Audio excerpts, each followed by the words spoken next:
안녕하십니까. 2021년 3월 14일 저병모의 팩트 시작하겠습니다. 오늘은 윤석열 현상, 윤석열 증후군 내지는 윤석열 신드롬 이런 부분에 관해서 말씀을 드리겠습니다. 요새 여론조사 결과가 여기저기에 계속해서 나타나죠. KSOI 한국사회여론연구소, 여기 리얼미터, 한길리서치, 여기서도 줄곧 윤석열 전 검찰총장이 지지율 1위를 기록했었고요. 일부는 오차범위 밖으로 또는 일부는 오차범위 내에서. 근데 지난 금요일에 한국갤럽 조사에서도 이때는 또 이재명 경기도지사와 동률이었습니다. 그러니까 이제 컨벤션 효과가 약간 조정 국면을 거치는 것 아니냐. 그러나 어찌됐든 간에 한국갤럽에서 원래 윤석열 전 총장의 지지율이 다른 여론조사 기관보다는 조금 낮게 나온 경향이 있었거든요. 그런데 갑자기 정말 한 달 사이에 15% 정도가 뛴 겁니다. 이렇게만 본다면 결국은 윤 전 총장의 3월 4일 사퇴 이후 지금까지 한 열흘 정도 지났죠. 지금까지의 국민적인 기대 이런 것들이 여전히 식지 않고 있다. 현재까지는 이렇게 얘기를 할 수가 있죠. 이러다 보니까 곳곳에서 윤석열 현상에 기대서 내가 윤석열하고 가깝다. 윤석열과 소통 채널이 있다. 이런저런 얘기들이 많이 나오고 있습니다. 자, 이런 부분을 제가 지금 오늘 말씀을 드리려고 하는 것인데, 이 폭발적 지지율, 이거는 현재 급박한 상승세인 것은 틀림없다. 이렇게 얘기할 수 있고요. 그러다 보니까 이제 윤석열 전 총장의 이 지지율에 기대서 내가 도움을 좀 받아야 되겠다 하는 얘기들이 여야를 막론하고, 왜냐면 윤 전 총장이 지금 어느 쪽으로 내가 가서 대선에 도전하겠다 이런 거는 아직 예상은 있지만 공식화하지는 않았거든요. 이런 것들 때문에 지금 이제 그런 현상들이 나오고 있는데, 이거는 2011년에 박원순 변호사가 서울시장 후보로 나오려고 했을 때 당시 벤처 사업가인 안철수 씨의 손을 딱 붙잡는 순간 거의 당선권에 바로 진입해버리는 안철수 신드롬과 같은 현상이다. 이렇게 얘기를 할 수가 있고요. 그러다 보니까 자, 권은희 국민의당 원내대표, 이 사람 보니까 안철수 대표가 2016년 총선 직전에 윤석열 전 총장 영입을 시도했다 이런 얘기를 해가면서 향후 안철수 윤석열, 그래서 철석 연대다 이런 얘기도 나오죠. 함께 하는 부분에 대해 기대하셔도 좋을 것 같다. 기존 정당이 윤석열 전 총장의 정의 공정 가치를 이용하고 소비하는 것에 그치지 않도록 안 대표가 이 가치를 함께 지킬 것이다. 이러면서 마치 철석연대가 거의 성사 직전인 것처럼 얘기를 했습니다. 이 또한 안철수 대표가 언제 윤석열 전 총장한테 물어보고 한 얘기인가요? 그것도 아니고요. 안 대표 본인도 그렇게 얘기한 적이 있었죠. 그 다음에 국민의당 이태규 사무총장도 비슷하게 얘기했습니다. 선거 전에 윤 전 총장과의 자연스러운 만남이나 소통이 있을 수 있다는 생각이다. 이렇게 얘기했습니다. 제가 보기엔 이건 그 사람 생각이죠. 윤석열 전 총장이 어떻게 생각하느냐가 대단히 중요합니다. 이뿐만이 아니고 오세훈 국민의힘 서울시장 후보도요. 윤석열 전 총장과 직접은 아니지만 모종의 의사소통이 시작됐다. 단일화 이후, 이건 야권 단일화 이후입니다. 안철수 대표와의 단일화 이후에 얼마든지 서로 만나볼 수 있고 협조할 수 있다. 이런 식으로 얘기를 했고, 그런데 윤석열 전 총장과 이렇게 직접 소통이 아니고 간접 소통까지를 거론하기 시작하면 아마 정치권에 거론 안 할 사람이 거의 없을 것이다. 이렇게 얘기를 할 수가 있고, 국민의힘의 조형 원내대표는 이렇게 얘기했습니다. 우리 당에도 윤 전 총장과 친분 있는 분들이 있어서 접촉하겠지만 당 지도부의 공식 접촉은 윤 전 총장 뜻에 달려있다. 이거는 대단히 합리적인 설명입니다. 그렇죠? 제가 지금도 말씀드렸듯이 윤석열 현상을 이용하고 싶은 정치인들은 대단히 많습니다. 그러나 실질적으로 윤 전 총장이 그러면 여기에 이용당해 주느냐 그렇지 않느냐, 이거는 또 완전히 별개의 차원 얘기죠. 그래서 심지어는 민주당의 서울시장 후보인 박영선 후보조차 그런 얘기를 했습니다. 자기가 알기로는 자기가 윤석열 전 총장 측과 사실은 이리저리 확인도 하고 얘기를 할 수 있는 사이인데, 지금 윤 전 총장의 행보와 관련해서 언론에 나오는 거는 대부분 다 소설이다. 또 이렇게 얘기해서 본인도 굉장히 잘 아는 것처럼 지금 얘기를 하고 있습니다. 그러나 정동영 전 의원과 윤석열 전 총장이 친분이 있다. 김한길 전 대표가 또 윤석열 전 총장하고 친분이 있다. 그 사람들이야 원래 새정치민주연합 당시에 김한길 전 대표하고 안철수 전 대표는 공동대표를 하지 않았습니까? 그런데 윤석열 전 총장과 그렇게 만났다고는 하는데 그 부분도 제가 보건대는 일방적으로 다른 정치인들이 윤석열 전 총장을 이용하는 것에 불과한 것 아닌가. 그러니까 윤 전 총장이 본인의 생각이 어떤 것인지, 내가 정말 이 사람하고 가깝다라고 인정을 하는 것인지 그렇지 않은 것인지 하는 부분이 굉장히 중요한 대목이죠. 자, 그러면 제가 말씀드렸죠. 왜 이런 윤석열 증후군이 정치권 여야를 막론하고 이렇게 파다하게 팽배해 있느냐? 딱 하나입니다.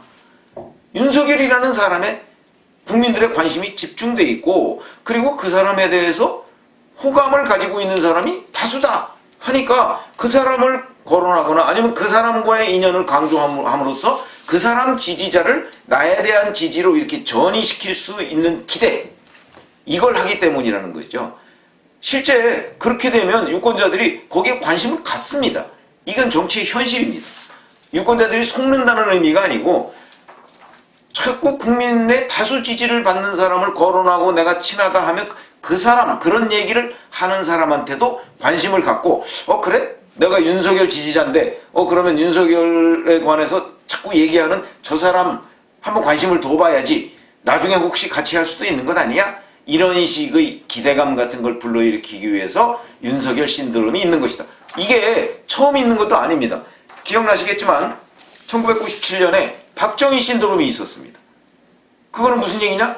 박근혜 의원이 그때 탄생하고 있었죠. 하기 직전입니다. 그러다 보니까 잘 기억나시겠지만 당시 이인재 경기도지사가 박정희 전 대통령의 이 헤어스타일, 그걸 해서 이렇게 완전히 각지게 해서 그렇게 하고 다녔습니다. 박정희 신드롬의 영향입니다.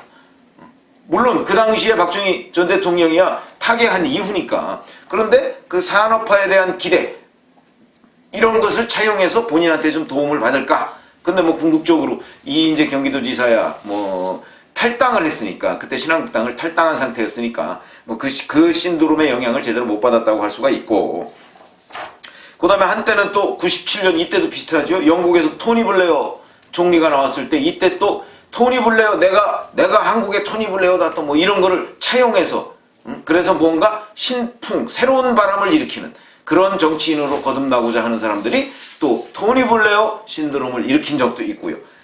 우리가 또 잘 아는 것 중에 하나는 바로 1996년에 박찬종 의원의 무균질 정치인 뭐 이런 거, 그건 이제 광고하고 연결이 돼서 그랬고, 2002년에 월드컵을 우리나라가 이제 개최를 하게 되니까 정몽준 신드롬이 좀 있었습니다. 그래서 그때 만약에 정몽준 의원이 제대로 이 신드롬을 활용했다면 그때 아마 대단히 유력한 정치인으로 부상했을 텐데, 상당히 인기가 올라가고 있는 와중에 본인의 색깔과 전혀 다른 노무현 후보와의 단일화에 덜컥 합의하고 그 단일화에서 지는 바람에 정몽준 신드롬은 그냥 무산됐다, 이렇게 평가를 할 수가 있을 겁니다. 그러니까 정몽준 신드롬 이때가 사실은 어찌 보면 본인이 스스로 그 증후군을 만들어낸 정치인이었는데 그것을 본인이 제대로 활용하지 못하고 그대로 그냥 주저앉아버린 이런 그 신드롬의 주인공이 됐다, 이렇게 얘기를 할 수가 있고, 그 후에도 있었죠. 뭐 고건 전 국무총리, 그 다음에 반기문 전 유엔 사무총장, 다 뭐 비슷합니다. 지금 윤석열 전 총장 얘기를 해가면서 이 신드롬을 얘기해가면서 고건 반기문 얘기를 많이 사람들이 하고 있는데, 그 하고 있는 이유도 바로 이런 겁니다. 그 사람들도 그 신드롬을 제대로 지지와 본인의 대선 출마로 연결시키지 못하고 좌절한 사람들입니다. 똑같은 케이스가 최근에 있었던 게 바로 안철수 신드롬입니다. 2011년에 본인이 박원순 변호사를 서울시장으로 만드는데 혁혁한 공헌을 세운 것, 이것까지는 좋았는데, 자, 그 다음에 넥스트가 없었던 겁니다. 그러다 보니까 넥스트가 새정치를 얘기했는데 그 새정치를 구현할 방법이 제3지대든 아니면 누구든 간에, 그 당시에 야당은 지금 현재 민주당의 전신인 새정치연합이었죠. 그러면 그쪽하고도 해서 제대로 밀고 나가든가. 근데 또 갑자기 대선 도전 얘기를 하더니 또 그냥 주저앉아버리고 문재인 후보랑 단일화해서 또 그냥 주저앉고 뭐 이런 것들이, 자, 그게 과연 새정치냐 구정치와의 타협이냐, 뭐 이런 부분에 대한 비판을 받기 시작하면서 이른바 안철수 대표의 새정치론이 퇴색이 된 겁니다. 갑작스럽게 구정치가 된 겁니다. 이게 이제 안철수 신드롬을 안철수 대표 스스로가 무너뜨린 것이다. 그러니까 지금은 그 이후로 안철수 대표의 지지율은 2011년, 2012년과 같은 그 지지율 고공행진을 다시 회복하지 못하고 있습니다. 2016년 총선에 참여해서 호남에서 압승을 하면서 잠시 반짝 회복하는가 싶더니 그 이후에 또다시 회복하지 못하고 있습니다. 지금도 마찬가지입니다. 지금은 아시다시피 이제 서울시장 후보를 17일, 18일에 시민 여론조사로 오세훈 국민의힘 후보와 단일화를 하겠다. 지금 여기까지 나와 있는 거 아니겠습니까? 며칠 뒤면 이제 여론조사 시작합니다. 자, 거기에서 지금 현재도 팽팽하다고 합니다. 각 여론조사 기관의 의견을 들어보면. 안철수 대표가 여기서 또 한 번 좌절할 가능성, 물론 이길 가능성도 있지만 그럴 가능성까지 점쳐지고 있다 보면 안철수 신드롬은 2011년, 2012년이 최고조였는데 본인이 그걸 제대로 관리하지 못하는 바람에 지금 오늘날 안철수, 이제는 서울시장을 노려야 되는 처지까지 왔다. 이렇게 얘기를 할 수가 있고요. 그러면 자, 지금 이제 곳곳에서 윤석열 신드롬을 활용하고자 정치인들이 윤석열 전 검찰총장과의 관계를 이렇게 본인이 굉장히 밀접한 관계인 것처럼 국민들 앞에 호소를 하고 있는데, 자, 그럼 이거는 언제까지 갈 것이냐? 이거는요, 윤석열 전 총장이 자, 내가 어떤 길을 선택하겠다 하는 걸 결정할 때까지는 이런 신드롬이 상당 기간 유지가 될 겁니다. 만약 그 결정이 늦어지면 예를 들어서 6월, 7월까지 간다고 했을 경우에는 그때까지 유지가 될 것이고, 그때 만약 본인이 정치적 선택을 하게 되지 않습니까? 제3지대로 간다. 나는 국민의힘과 함께 하겠다. 이런저런 선택을 하게 되면 그때 엄청난 조정을 거치게 될 겁니다. 지지율이 조정을 거치게 될 것이. 조정을 거치면서 다시 한번 치고 올라갈지 떨어질지 이거는 섣불리 예단하기가 어려운데, 그냥 제가 조정 국면이라고 말씀을 드렸죠. 그거는 왜 그러냐면, 그렇게 되면 제3지대로 가면 이제 국민의힘 지지자들의 실망감 때문에 이탈표가 생길 것이고, 국민의힘으로 가면 윤석열 전 총장이 얘기했던 공정과 정의와 상식이 결국은 지금 현재 제1야당이라는 구태와 다시 결합하는 거야 라고 얘기해서 중도의 일부가 또 떨어져 나갈 것이고, 그런가 하면 또 다시 플러스 알파가 생길 수도 있습니다. 왜 그러냐? 이제는 안개가 걷히는 거거든요. 그렇게 되면 윤석열 신드롬, 윤석열 증후군의 안개 속의 그 증후군이 좀 더 명확해지는 겁니다. 그거에 따른 부수 효과가 또 있을 수 있습니다. 그래서 이제 제가 조정 국면, 플러스 요인과 마이너스 요인이 다 있기 때문에 조정 국면을 거치게 될 것이다. 이렇게 보고요. 그런데 만약에 이 조정 국면을 거치면서 2002년의 정몽준이나 2012년의 안철수처럼 그것을 본인이 제대로 관리하지 못할 때, 그렇게 되면 이제 이 신드롬이 그냥 또 그 한때의 무슨 일장춘몽처럼 끝날 가능성도 있고, 만약에 이번에는 2002년 정몽준 케이스, 2012년 안철수 케이스를 또 잘 연구해서 고건과 반기문 실패의 사례까지도 케이스를 연구해서 이 길을 가면 내가 이제 과거의 그 사람들과 같은 길을 가지 않겠구나 라는 거를 확실하게 정하면, 그러면 오히려 이런 것들이 타산지석이 될 수도 있는 것이죠. 그러니까 지금까지 이 윤석열 신드롬은 이제 윤석열 전 검찰총장과 가깝다는 걸 서로 활용해서 자기한테 도움을 받으려고 하는 정치인들의 일종의 프로파간다, 이제 선전이고, 자, 지금부터 남은 것은 윤석열 전 총장이 이 본인의 신드롬, 이것이 만약에 윤 전 총장의 지지율이 떨어지기 시작하지 않습니까? 그러면 썰물처럼 빠져나갑니다. 이런 현상이. 그러니까 이거를 어떻게 관리할 것인가 하는 부분에 관해서 본인이 지금 집중적으로 연구해야 될 시간이다. 손 놓고 있을 때가 아니다. 그래서 아마 저는 연구할 것이라고 그렇게 생각을 하고 있습니다. 그냥 손 놓고 있겠습니까? 근데 그 연구도 지금 중구난방으로 여러 제언이 쏟아지고 있는데, 이 쏟아지는 와중에 본인이 정말 정치를 잘 아는 그런 사람한테서 이 조언을 받아서, 그래서 자, 어느 길이 나한테 가장 유리한 길이고 과거 정치인들의 잘못을 반복하는 길이 아니겠는가 하는 것을 판단을 잘해야 된다. 그게 윤석열 신드롬이 꺼지지 않게 하는 가장 지름길이다.